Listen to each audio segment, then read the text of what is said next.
She said, "I'm not ready for this level of commitment." After I mentioned moving in together, I said, "I understand completely." Then I made sure she got the independence she wanted. She realized what commitment meant when her credit card got declined for groceries. Hey viewers, we just passed 10,000 subscribers. Huge thanks to everyone who supported the channel. But still, only 16.4% of you are subscribed. So if you're enjoying the content, hit that sub button and help us keep growing. My phone's been quiet for 3 days now, which is exactly how I like it. You know how sometimes you just know a relationship is about to get complicated? That feeling when someone starts acting weird about simple things? That was my girlfriend Sarah 2 months ago when our lease discussion started. We'd been together 18 months. I split time between her place and mine pretty evenly, but her lease was coming up for renewal. Made sense to talk about maybe getting a place together, save money, have more space, the normal progression. Brought it up one Sunday while we were making breakfast. Nothing dramatic, just, "Hey, your lease expires next month, what are you thinking?" Sarah got this look, you know the one, like I just asked her to donate a kidney. Started going on about how she wasn't ready for that level of commitment, how moving in together changes the whole dynamic of a relationship. How she valued her independence and wasn't sure she wanted to give that up yet. Fair enough. People have different timelines for relationship milestones. I told her I understood completely and she should do whatever felt right for her. What I didn't mention was that Sarah's independence was being subsidized by my credit card in ways she'd apparently taken for granted. See, here's the thing about Sarah's fierce independence. Most of her expenses ran through my accounts. Started small 6 months into dating. Sarah's car needed repairs, but her credit card was maxed out.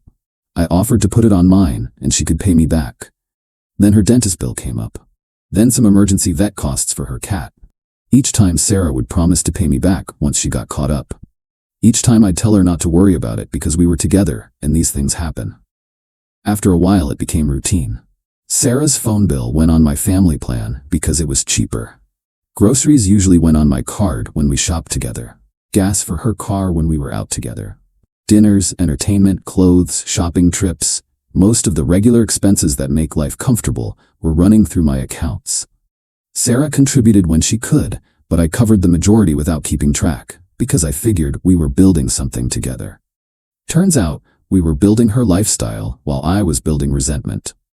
But I didn't say any of this when she gave her speech about not being ready for commitment. Just nodded and agreed that she should maintain her independence.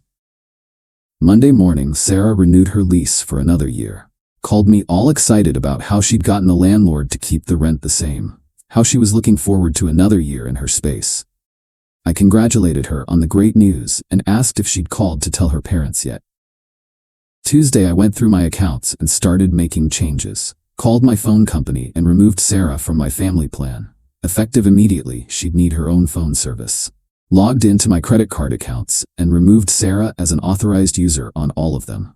Changed the card numbers for good measure, so any stored payment information would stop working. Updated my streaming services, insurance policies, gym membership. Anywhere Sarah was listed as authorized or covered, I removed her access. Wednesday. Sarah texts asking if I want to grab dinner at that place near her apartment. I said sure, and suggested she handle the reservation since she was taking control of her independence. She seemed confused by the phrasing, but made the reservation anyway. Thursday, we went shopping for groceries together like normal. Got to check out and Sarah hands over her credit card out of habit. It declined. She looked embarrassed and tried again. Still declined. I offered to help, but she said she had cash and covered it herself. Seemed frustrated about her card not working. Friday evening Sarah calls, sounding stressed. Her phone service got cut off that morning. I don't understand what happened. I thought I was on your family plan. You were. But since you're maintaining your independence, I figured you'd want your own phone service. When did this happen? Tuesday. I called and had you removed so you could set up your own account. You could have warned me. I thought you'd appreciate the independence.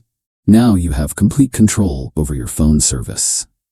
Long pause while she processed this. This feels like you're punishing me for not wanting to move in together. I'm giving you exactly what you asked for, Sarah. Independence. That's not what I meant, and you know it. What did you mean? Because from where I'm sitting, you said you weren't ready for our lives to be intertwined. I meant I wasn't ready to live together, not that I wanted you to cut me off from everything.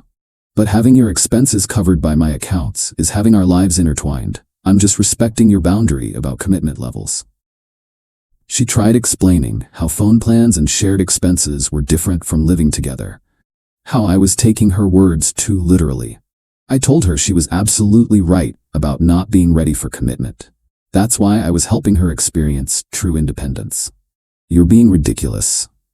I'm being respectful of your clearly stated preferences. Update. 2 weeks later. Sarah's transition to actual independence has been more expensive than she anticipated. First week she had to set up her own phone plan. Turned out individual plans cost way more than the family plan rate she'd been getting. Also had to pay an activation fee and buy a new phone since her old one was tied to my account. Her credit cards had been declined at several places before she figured out I'd removed her as authorized user. Had to rely on cash and her personal cards, which had much lower limits than what she was used to. Started noticing how much of her routine was connected to my accounts. Streaming services, gym membership, even her car insurance had been bundled with mine for better rates. By the second week, Sarah was feeling the financial pressure. Called me asking if we could talk about the phone plan situation. Maybe I could get back on your family plan and pay you my portion directly. That would involve our finances being connected again. I thought you weren't ready for that level of commitment. A phone plan isn't the same as moving in together. It's still financial interdependence. You said you valued your independence. I didn't mean I wanted to be completely cut off from shared expenses.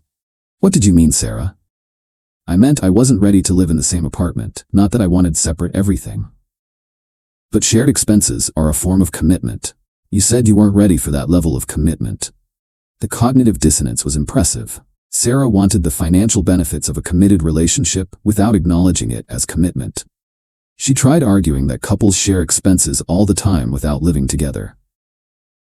How I was being petty and vindictive. I reminded her that she'd chosen independence over interdependence. I was just making sure she got what she wanted. This isn't what I wanted.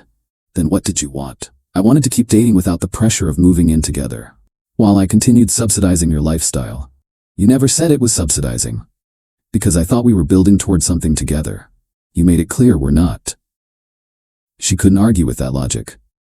Update 2. 1 month later. Sarah's independence education continued as more bills came due. Her car insurance premium tripled when she had to get her own policy. Turned out she'd been getting a multi-vehicle discount on my plan for almost a year. Streaming services added up to about $80 monthly when she had to subscribe individually instead of sharing my accounts. Grocery bills got expensive fast when she couldn't split costs with me anymore. Started shopping at cheaper stores and buying generic brands. The financial reality of actual independence was affecting her social life too. Couldn't afford to go out as much, had to budget carefully for everything. Started declining activities because they were outside her new tighter budget. Meanwhile, I was enjoying having my expenses back under control. Funny how much extra money you have when you're not covering someone else's lifestyle. Sarah noticed the difference pretty quickly. You seem to be doing really well financially lately. Amazing what happens when you only pay for your own expenses. Are you trying to make me feel bad? I'm trying to help you understand what independence actually costs. I never asked you to cut me off from everything. You asked for independence from commitment. This is what that looks like. She finally seemed to grasp that what she'd called independence was actually dependence with extra steps. Last week, Sarah brought up the idea of us finding some middle ground. Said she'd learned a lot about managing expenses independently, but maybe we could share some costs again. I asked what that would look like. Maybe I could get back on your phone plan and we could split groceries again. So, not independence.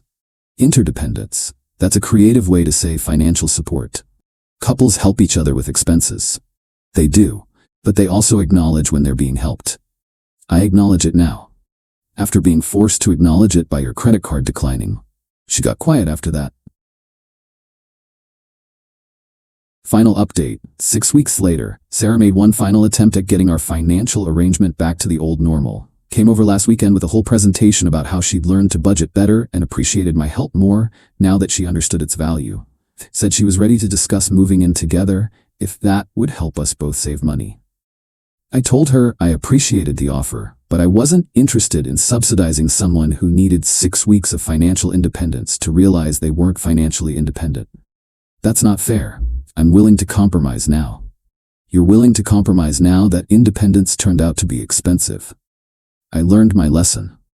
You learned that living costs money, Sarah. That's not the same as learning a lesson about relationships. What else do you want me to learn? That commitment isn't something you get to opt out of when it's convenient and opt into when you need help. She tried explaining how she understood now that my financial support was a form of commitment and she was ready to acknowledge that. I told her that acknowledging it after losing it wasn't the same as appreciating it while it was happening. So there's nothing I can do to fix this. You can enjoy the independence you wanted. I don't want independence anymore. You wanted it when it was free. Now you get to experience the real version. Sarah left upset, but I think she finally understood that words have consequences, and independence has costs. My life improved significantly once I stopped funding someone else's theoretical independence. Bank account healthier, expenses under control, stress levels lower. Started dating someone who pays for her own phone plan without calling it independence. Someone who understands that relationships involve shared expenses and acknowledges when she's benefiting from that sharing. The difference is incredible. No more guilt trips about commitment levels. No more taking financial support for granted while demanding independence. Just two people who actually want to build something together. Sarah got exactly what she said she wanted. Independence from commitment. She just didn't realize that independence from commitment meant independence from all the benefits of commitment too. Sometimes the best way to show someone what they're asking for is to give them exactly what they asked for. Sarah wanted independence from interdependence. I made sure she got independence from everything, including my financial support.